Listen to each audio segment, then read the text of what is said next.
L'amour est central dans l'existence. Vous savez que si un nouveau-né qui ne reçoit pas d'amour, un nouveau-né qui est abandonné, qui se retrouve dans un orphelinat et qui ne reçoit pas d'amour, il va mourir. Vous le savez ça. Je me demande comment ils ont fait le test. Ça, c'est des tests, c'est des expériences qui ont été rapportées suite aux orphelinats en Roumanie. Il y avait beaucoup d'orphelins en Roumanie pendant la dictature roumaine, etc.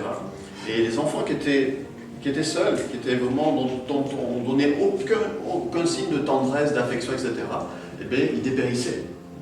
Ils allaient se laisser mourir. On sait que l'amour, c'est une nourriture très très importante. Je ne vous apprends rien à ce niveau-là, nous avons tous besoin d'amour, nous avons tous besoin de sentir de l'amour, de recevoir de l'amour. Néanmoins, nous ne pourrons pas recevoir d'amour, ou suffisamment d'amour, si nous ne sommes pas capables de nous aimer nous-mêmes. Vous allez recevoir l'amour en proportion de votre capacité à vous aimer vous-même. Ça, c'est très important. Vous pouvez le noter si vous prenez des notes.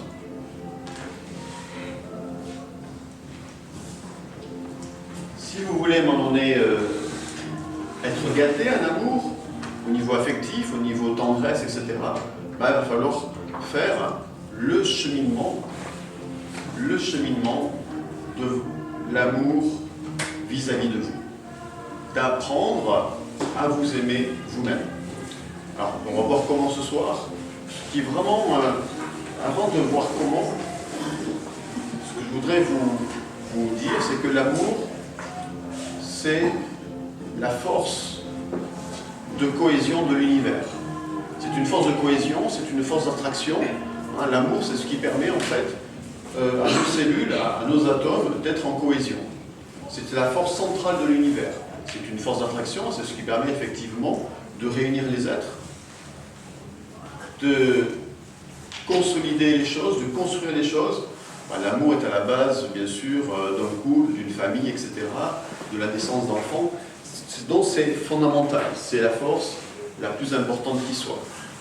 Néanmoins, encore une fois, je répète, cet amour, si vous voulez être nourri d'amour, vous ne pourrez pas l'avoir et le trouver si vous-même, vous ne faites pas ce cheminement d'amour de vous-même. Dans ma pratique de thérapeute, ce que j'ai constaté souvent, c'est que les personnes qui venaient me consulter étaient en dévalorisation. Toutes les personnes que j'ai reçues en consultation, en thérapie, quels que soient leurs problèmes de santé physique, problèmes relationnels, problèmes professionnels, etc. Toutes avaient le même point commun, un sentiment de dévalorisation et une perte de confiance en elles-mêmes, en ce qu'elles étaient, en leurs capacités. Et on voit que tout ça, c'est très subjectif, c'est très relatif en fait. Parce que c'est, en fait, la confiance en soi, c'est l'idée que l'on se fait de soi-même. C'est l'idée que l'on se fait de sa propre existence. Donc c'est juste un jugement de valeur. Si je me juge moi-même comme quelqu'un, si j'ai des sentiments négatifs vis-à-vis de moi-même, par exemple, ou si je juge que ce que je fais n'a pas de valeur, ou si j'estime que ma vie n'a pas de valeur, eh bien ce jugement, effectivement, va avoir une conséquence très importante sur mes résultats. Il va conduire, effectivement, de la dévalorisation à une perte de confiance en soi. Donc la confiance en soi, c'est un sentiment qui est lié directement à notre propre appréciation, à notre propre perception de nous-mêmes, en positif ou en négatif. Plus je vais me percevoir en positif, par rapport à ce que je suis, par rapport à ma vie, par rapport à mes capacités, plus je vais augmenter mon niveau de confiance en soi. Et inversement, plus je vais porter un regard négatif sur qui je suis, ce que j'ai fait dans ma vie, ou si je me focalise par exemple sur uniquement mes échecs, eh bien, cela va avoir aussi une incidence directe sur ma capacité à croire en moi et à avoir confiance en moi. Donc vous voyez que la confiance en soi, c'est juste une question d'appréciation. et d'appréciation au niveau de l'amour de soi. Parce que quand je dis, et ça nous le travaillerons tout le week-end, par beaucoup d'exercices pratiques, quand je dis qu'est-ce que je perçois de moi, quel est mon sentiment vis-à-vis de moi-même et vis-à-vis de ma vie, ben ça s'appelle l'estime de soi. Est-ce que ce que je suis et ce que je réalise dans ma vie, je le valorise, je l'estime, je pense que ça a de la valeur ou pas? C'est juste ça.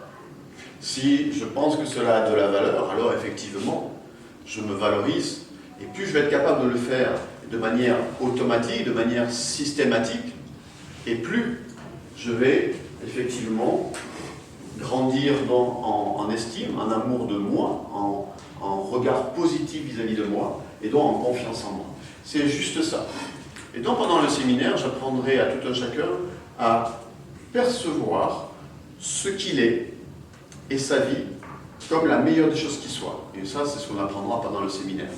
Plutôt que de rester sur une perception limitée ou parfois très négative. Les personnes qui n'ont pas du tout confiance ou qui ont peu confiance en elles-mêmes, ben, ce sont des personnes qui ont une perception d'elles-mêmes très négative, ou négative tout simplement.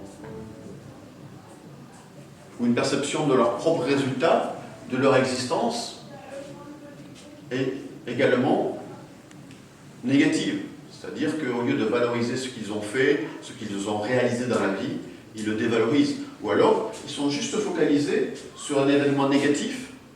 Hein, ça peut vous arriver, ça a pu peut vous arriver dans votre vie. Vous êtes focalisé sur un échec, dans l'arbre qui cache la forêt, et vous ne voyez pas tout le reste.